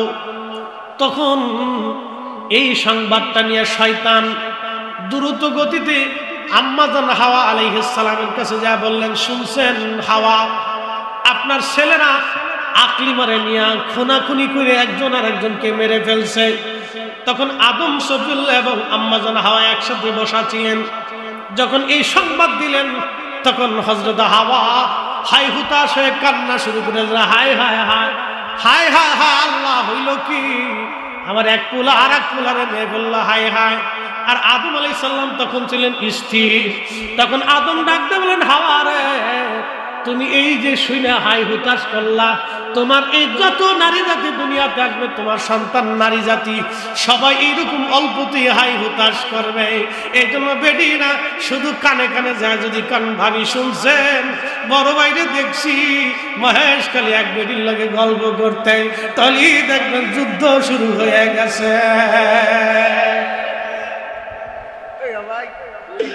বিরাট যুদ্ধ। আমি বিপদে পড়ে টের পাইছি যে বিপদ কারো পরে জানেননি। পরে একবার জমি কিনতে যাই, শেষে আমার ওয়াইফ বললো যে আমার জমি অর্ধেক ভাগ দিতে হবে। এই গেটের পরে দিতে হবে, কে না কোনো গ্যারান্টি নেই। কোন বেটি একবার কয়ে ফেলেছে, আবার কোন বেটি কয় আল্লাহ জানে। আমি বললাম সর্বনাশ, মাথার ভিতর কি রোগ ঢুকাই দিছি, কি বিপদ ঢুকাই দিছি, চিন্তা করতে পারছি না। কতদূর পর্যন্ত গেছে, পরে এটি দিয়ে ঠান্ডা করছি, যা তাও ঠান্ডা থাকে। অশান্তি তো হচ্ছে না, ওয়াশ করতে দিবে না আমার, হ্যাঁ ওয়াশ করতে দিবে না, রাস্তাঘাটে চলতে দিবে না, খালি কোনো কোনো ফোন দেখবে কোন জায়গা হয়ে রয়েছে। আর একদিন পড়ছিল আর এক বিপদে, বিপদটা কই আসছে, তখন নতুন নতুন বিয়ে করছি। বুঝতে পারছেন, যারা নতুন নতুন বিয়ে করছেন বা করেছেন তারা জানেন নতুন নতুন একটু খুব মহব্বতের ধাক্কা বেশি থাকে আর কি। তো যশোর থেকে মাহফিল করে আসতেছি, তখন গাড়ি করে ছিল, তো লোকাল বাসে উঠছি, যশোর থেকে মাগুরা পর্যন্ত লোকাল বাস আসে, সকালবেলা ডাইরেক্ট পাইতেছি। তো বাসের মধ্যে বসি, 4 বেডি উঠছে, কিস্তির বেডি। কিস্তির বেডি শুনছেন আপনারা, যারা কিস্তি উঠায়, ওটা এই যে কি এনজিও আছে না, তো এরা তো মহিলাদের সাথে কাজ করে, তো মহিলাদের সাথে ঝগড়া করা লাগে, আবার হাসি তামাশা করা লাগে, গান গাওয়া লাগে, কত কায়দা বায়দা করে। তো 4 বেডি উঠে গল্প শুরু করছে, পুরী গল্প গাড়ির ভিতরে তুফান উঠে ফেলেছে, কোন বেডি কি করে, কোন বেডির লোকে ঝগড়া করে সব উঠাইছে। তা আমি বাসের এক কোনায় জানলার পাশে ব্যাগটা কোলের দিক দিয়ে চুপচাপ বসে গেছি, ফজরের নামাজ পড়ে বেরিয়েছি, একটু জিম জিম জিম জিম, কিন্তু বেডিকার গল্পের জ্বালা মাথা নষ্ট হয়ে গেছে। কারণ আপনারা দেখবেন এই 500 পুরুষ এক জায়গায় থাকলে কোনো শব্দ নাই, 4 বেডি এক জায়গায় হইলে কেউ কেউ কেউ কেউ কেউ কেউ কেউ কেউ কেউ কেউ কেউ কেউ চলতে থাকে। আমি নাম দিছি আনলিমিটেড রেডিও ব্যাটারি ছাড়া, বিবিসি সংবাদ। তো আসতেছে ঠিক এমন সময় আমার ওয়াইফ আমার মোবাইলে ফোন দিছে, তো ফোন দিয়ে সকালবেলা জানবে কোথায় আছো, কি অবস্থায় আছে।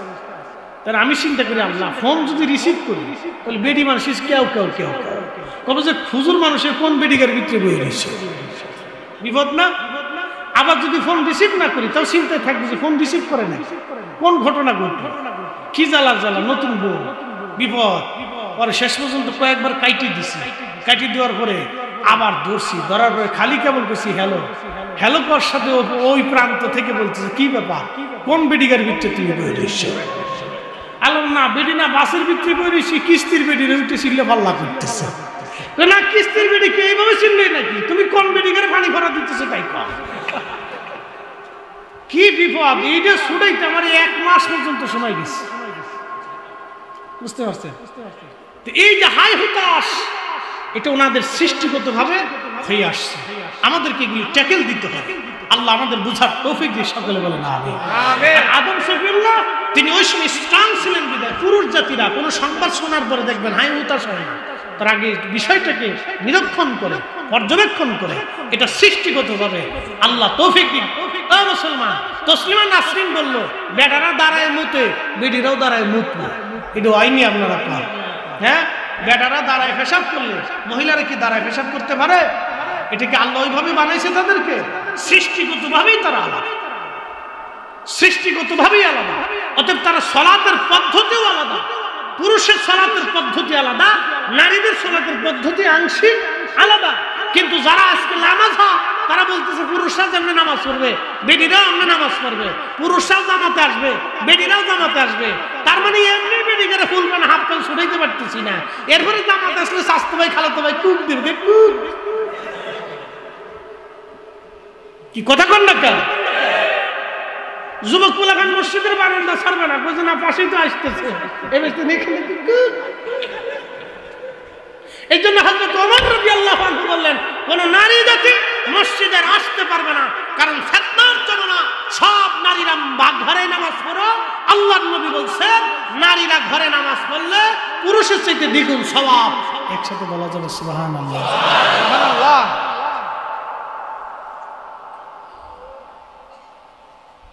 অনেক কিছু শিখে গেলেন, বোঝার দরকার আছে। প্রিয়মতার বাড়িবাসী, 2 নাম্বার রিজিক, 3 নাম্বার ইজ্জত। আল্লাহ যারে ইজ্জত দেন তারে সম্মান দেন, তার সম্মান কেউ চিনাইতে পারে না, ঠিক কিনা? 3 নাম্বার ইজ্জত। রব্বুল আলামিন ইজ্জত দিলেন। আল্লাহ বলেন তুইজ্জু মান তাশাউ ওয়া তুযিল্লু মান তাশাউ। আমি যাকে খুশি তাকে ইজ্জত ওয়ালা বানাই, যার কাছ থেকে খুশি আমি মালিক ইজ্জত ছিনাই নেই। বৃষ্টি পড়তেছে, এই গরমে কুয়াশা পড়ে, লা হাওলা ওয়ালা কুওয়াতা ইল্লা বিল্লাহিল আলিয়্যিল আযীম। এটা আমাদের পাপের ফসল, তাছাড়া কি বলবো? এটা আমাদের গুনাহের ফসল, তাছাড়া বলার কিছু না। এত গরম এইভাবে কুয়াশা পড়ার তো কোনো অর্থ আসে না, বৃষ্টি পড়ার দরকার। আজকে বৃষ্টির জন্য আমরা এখানে দোয়া করবো, দোয়া করে যাবেন না ইনশাল্লাহ? সবাই নিয়ে আজকে একটু দোয়া করবো, যদি আল্লাহ দয়া করে আমাদেরকে যদি বৃষ্টি দিয়ে আল্লাহ ঠান্ডা বানায়, আবহাওয়াকে আল্লাহ নরম করে দেন। যে প্রচন্ড গরম, এগুলো বিতৃষ্ণা বসবেন ইনশাল্লাহ। অল্প সময়, কথা শেষ পর্যায়ে চলে আসছি। 4টে জিনিস আল্লাহ বাধ্যতামূলক করে দেয়, এগুলিতে কখন হাত দিবেন না। 1 নম্বর হায়াত, 2 নম্বরে রিজিক, 3 নম্বরে ইজ্জত, 4র্থ নম্বর আমল। শুনে যান বান্দা কি আমল করবে, এত ওয়াহাবি হইব না সুন্নি হইব, খারিজি রাফিজি, শিয়া মুতাজিলা, জবারিয়া, বাতিল ফিরকা না আহলে সুন্নাত ওয়াল জামাত, এগুলি আল্লাহ পছন্দ যারে করেন। শোনেন, সবাই কিন্তু শাহজালাল ইয়ামানি মুজারিদি হয় নাই। বাংলাদেশে লক্ষ লক্ষ শাহজালাল আছে, তো ইয়ামানি মুজারিদি আল্লাহর ওলি কয়জন? একজন না? ও বদর শাহলিয়া, দেশে বদর বহু আছে, বদর নামে বহু আছে, কিন্তু সবাই কিন্তু বদর শাহলিয়া হতে পারে নাই। ও নবীর উম্মত, হযরতে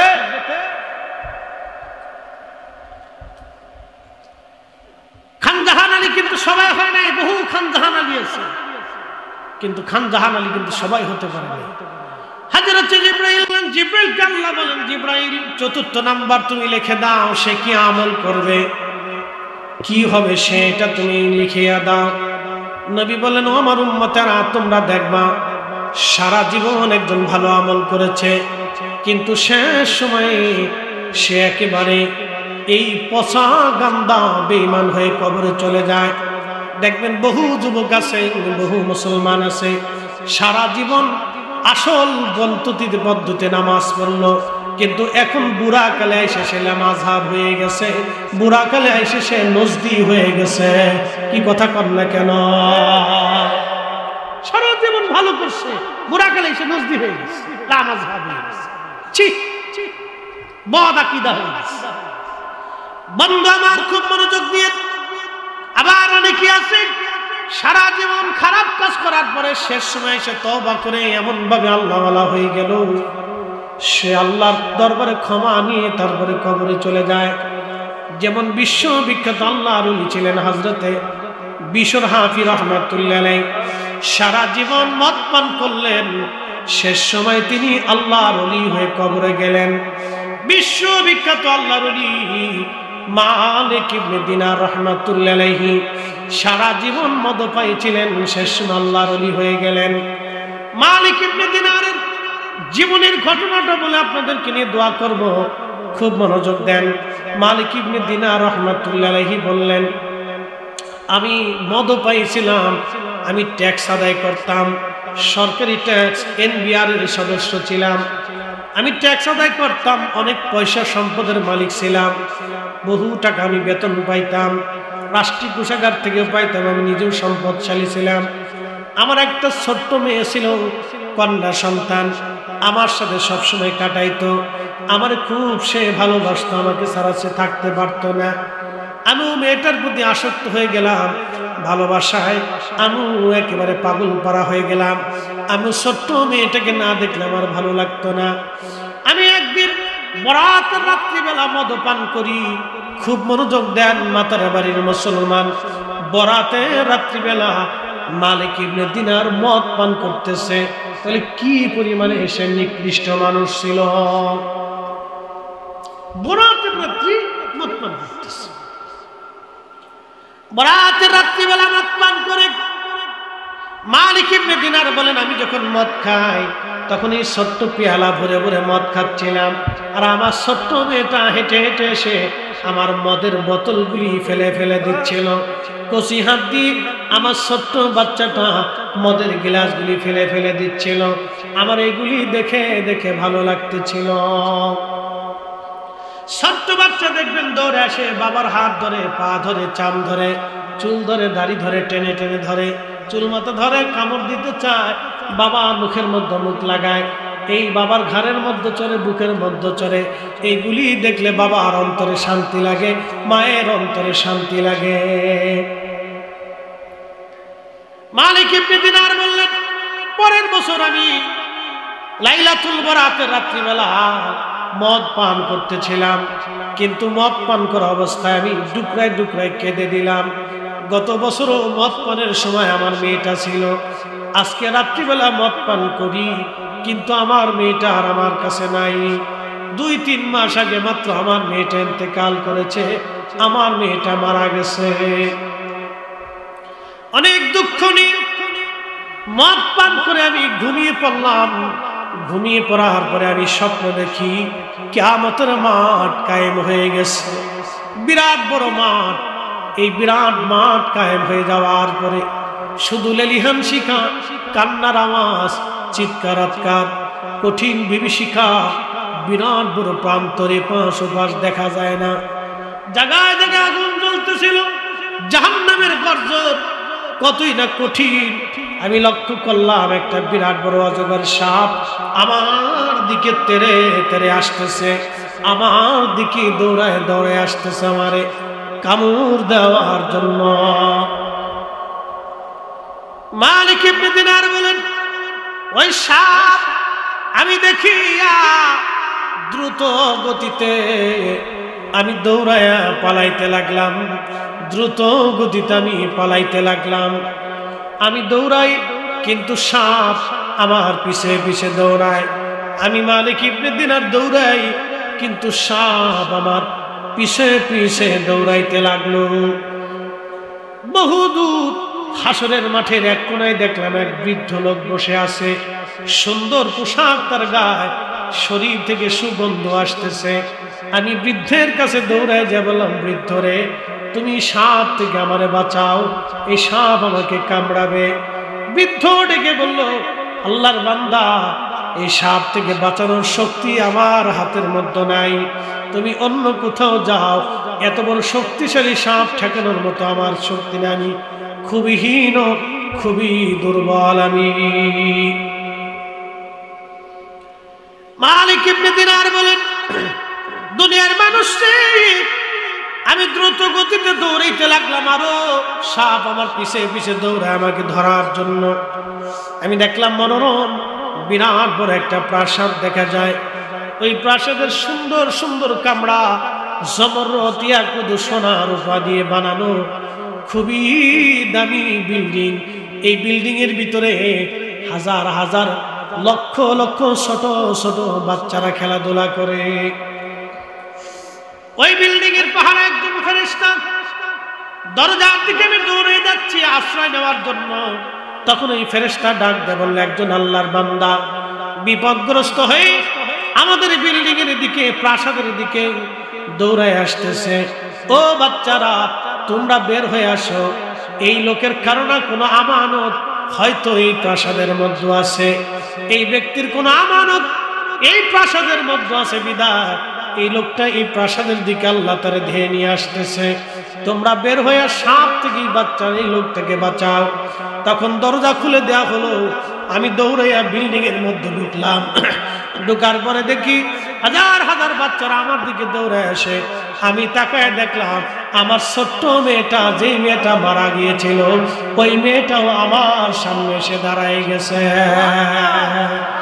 চিৎকার মেরে ধরে বলেন আল্লাহু আকবার। তুমি রহমান, তুমি মেহেরবান, বলেন তুমি রহমান, তুমি মেহেরবান। অন্ধ গাহে না শুধু তোমারি গুণগান, অন্ধ গাহে না শুধু তোমারি গুণগান, বুঝেও বুঝে না তবু শান। তুমি রহমান, তুমি মেহেরবান, তুমি রহমান, তুমি মেহেরবান। সালাতুন ইয়া রাসূলুল্লাহ।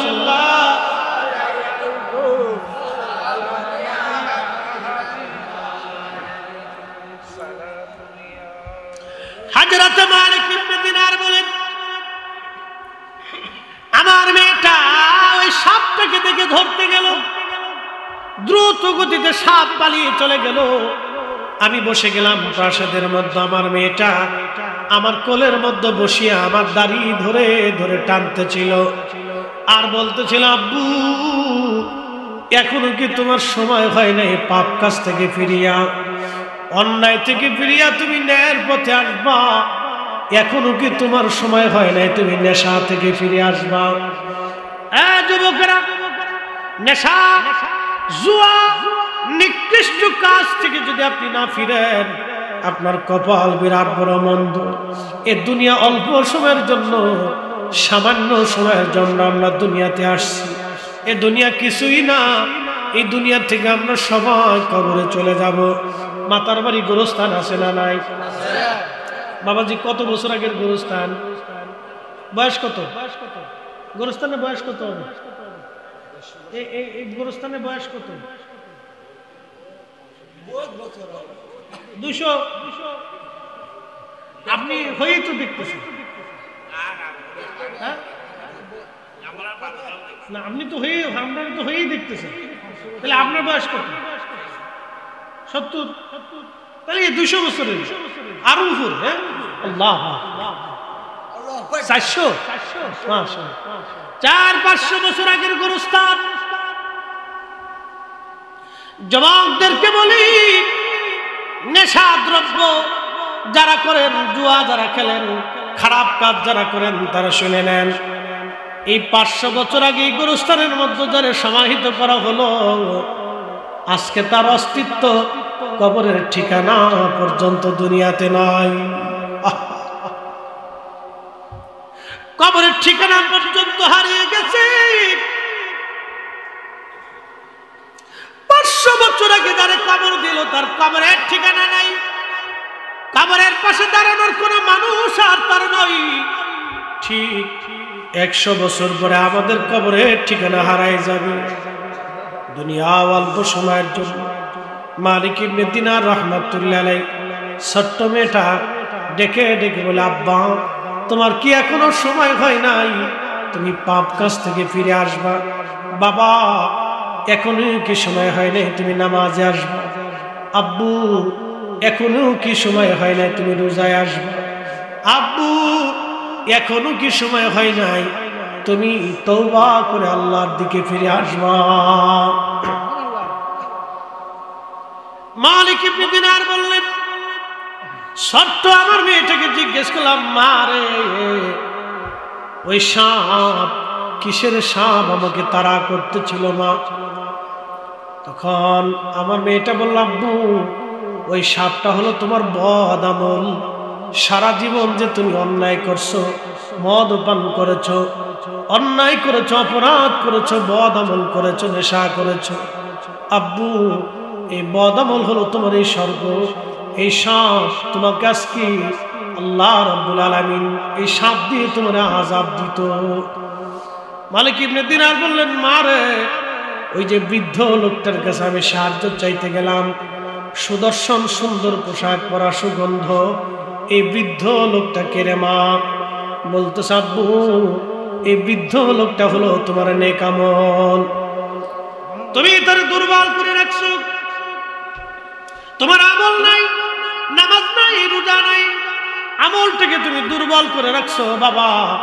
সেই জন্যই বৃদ্ধটা আল্লাহ তোমার এই আমলটাকে বৃদ্ধের পরিণত করিয়া তোমার আজ দেখাই দিল। এই বৃদ্ধটা তোমার সাহায্য করতে পারে নাই। আব্বু আমল যদি ভালো হইতো তাহলে এই সাপ তোমারে আক্রমণ করতে পারতো না, বৃদ্ধ তোমাকে ঠেকাই দিত। ডাক দিয়ে বলল, মা এই জান্নাতের প্রাসাদ তোমরা সবাই এখানে হাজার হাজার লক্ষ লক্ষ বাচ্চা, এরা কারা? বলতেছে, আব্বু এই বাচ্চাগুলি মার কোল খালি করে, বাবার কোল খালি করে যারা ছোট্টকালে মারা যায়, আমার আল্লাহ এই বাচ্চাদেরকে জান্নাতের ভিতরে লালন পালন করতে থাকে। চিৎকার মেরে জোরে বলেন আল্লাহু আকবার। এই বাচ্চারা বাবা মার সুপারিশকারী হয়, জান্নাতের কারণ হয়। বাবা বলে, মারে তুমি সাপকে ধরতে গেলে সাপ পলায় চলে গেল, তুমি আমার নিরাপত্তা দিলা মা, বিষয়টা বুঝলাম না। বলে, আব্বা জান আমি আপনার কন্যা সন্তান, ছোট্টকালে আমি মারা গেছি বিধায় আমার কোনো পাপ নাই, আমার কোনো গুনাহ নাই।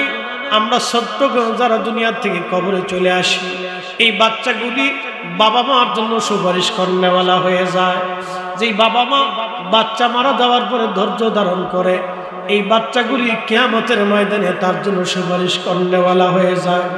আব্বাজান সেই জন্য আজকে তোমার উপকার করতে পারলাম, তোমার আজকে সর্ব থেকে বাঁচাইলাম, আজকে তোমার আমি জান্নাতের আমাদের ঘরের ভিতরে তোমাকে বসাইলাম। আব্বা গো তুমি খারাপ কাজ থেকে ফিরে আসো, আর খারাপ কাজ করিও না। মালিক ইবনে দিনার রাহমাতুল্লাহি আলাইহি বলতেছে, দুনিয়ার মানুষ আমার ঘুম ভেঙে গেল, স্বপ্ন ভেঙে গেল। ঘুম থেকে উঠার পরে আমি গোসল করিয়া আমি পাক সাফ হইয়া তওবা করলাম, সিজদায় পড়ে আল্লাহর ডাক দিয়ে বললাম, মালিক আমি মালিক ইবনে দিনার আর দুনিয়াতে কোনোদিন খারাপ কাজ করব না। আমার কোটি কোটি টাকার সম্পদ আল্লাহর রাস্তায় পরের দিন সকালবেলা আমি দান করে দিলাম। আমি নিঃস্ব হয়ে গেলাম, গরিব হইয়া আমি মালিক ইবনে দিনার আল্লাহ পাওয়ার জন্য দিনহীন হইয়া, জাহিদ হইয়া, দুনিয়া বিরাগী হইয়া রাস্তায় বের হয়ে গেলাম আল্লাহরে পাওয়ার জন্য। দুনিয়ার এমন কোন আলেম নাই যে আলেম মালিক ইবনে দিনারের প্রশংসা না করেছেন। দুনিয়ার এমন কোন আলেম নাই মালিক ইবনে দিনারের জন্য কিতাব না লিখেছেন, প্রশংসা না করেছেন। এত বড় দুনিয়ার ওলি হয়ে গেলেন, এত বড় জাহিদ হয়ে গেলেন মালিক ইবনে দিনার। নদীর ভিতর দিয়ে যাচ্ছিলেন, নৌকার ভিতরে তিনি নৌকায় মাঝি ডাক দে বলে, মালিক তুমি ভাড়া দাও। মালিক ইবনে দিনার বলেন, মাঝি রে আমি দিনহীন মুসাফির, আমার হাতে কোনো পয়সা করি নাই, তোমার কিছুই দিতে পারবো না রে মাঝি, আমারে আজকের জন্য মাফ করে দাও। মাঝি নাসুরবান্দা ডাক দেখে, না বেটা, ভাড়া না দিলে তোরে ঘাট ধাক্কা দিয়ে আজকে নৌকার ভিতর থেকে নদীর মধ্যে ফেলে দিব। মালিক ইবনে দিনার রাহমাতুল্লাহ আলাইহি সহ্য করতে পারেন নাই, নদীর মধ্যে হাত বাড়াই দিলেন। আমার আল্লাহ ডাক দিলেন, মাছের আরে তাড়াতাড়ি যাও, প্রত্যেক মাসে মুখে করে একটা করে স্বর্ণ মুদ্রা নিয়ে যাবা। আমার বন্ধু, আমার অলি মালিক ইবনে দিনার হাত বাড়াইছে, আমার বন্ধু অপমান হবে। আমি আল্লাহ ওয়াদা করছি, আমার বন্ধুর ইজ্জতের জামিনদার আমি আল্লাহর হাতে। লা খাউফুন, তাদের কোনো ভয় নাই, ওয়ালা হুম ইয়াহজানুন, তাদের কোনো চিন্তা নাই। আমি আল্লাহ ওয়াদা করছি, মাসের আরে প্রত্যেকে মুখে করে একটা করে স্বর্ণ মুদ্রা নিয়ে যাবি, যা। প্রত্যেক মাসে করে একটা করে স্বর্ণ মুদ্রা নিয়ে আসছে। নৌকার চারপাশে হাজার হাজার মাছ স্বর্ণ মুদ্রাগুলি মুখে নিয়ে পানির উপরে বসে। মালিক ইবনে দিনার ডাক দেখে, মাঝি রে, তোর যত পয়সা লাগে নিয়ে যাও, আমার আল্লাহ নৌকার ভাড়া পাঠাই দিছে। হ্যাঁ না, চিৎকার করে বলেন আল্লাহু আকবার। তাহলে আমরা ওলিদের পক্ষে আসি না নাই? হাত উঠে করে বলেন আসি না নাই? আল্লাহ কবুল করুন, সকলে বলেন আমিন। ওলি আল্লাহর বাংলাদেশ, শহীদ গাজীর বাংলাদেশ, রহম করো আল্লাহ, রহম করো আল্লাহ।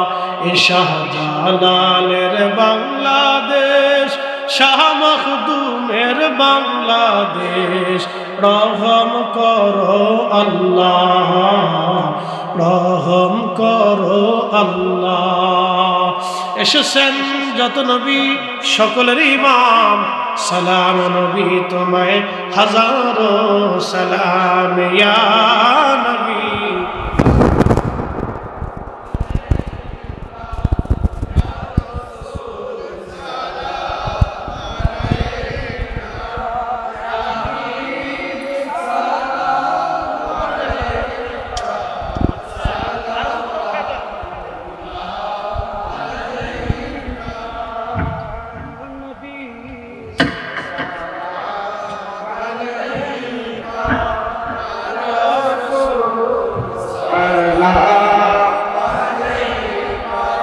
Ya Habib, salam Sayyidi, Ya Rasulallah, Mera Dar, Ya Habib Hey Nabi, salam hazar bar, murato ummah gunagar, ke ache mujhe bachana, tumi je रहमत बंदा या नबी सलाम अलैका या रसूल सलाम अलैका या हबीब सलाम अलैका सल्लल्लाहु अलैहि सय्यदी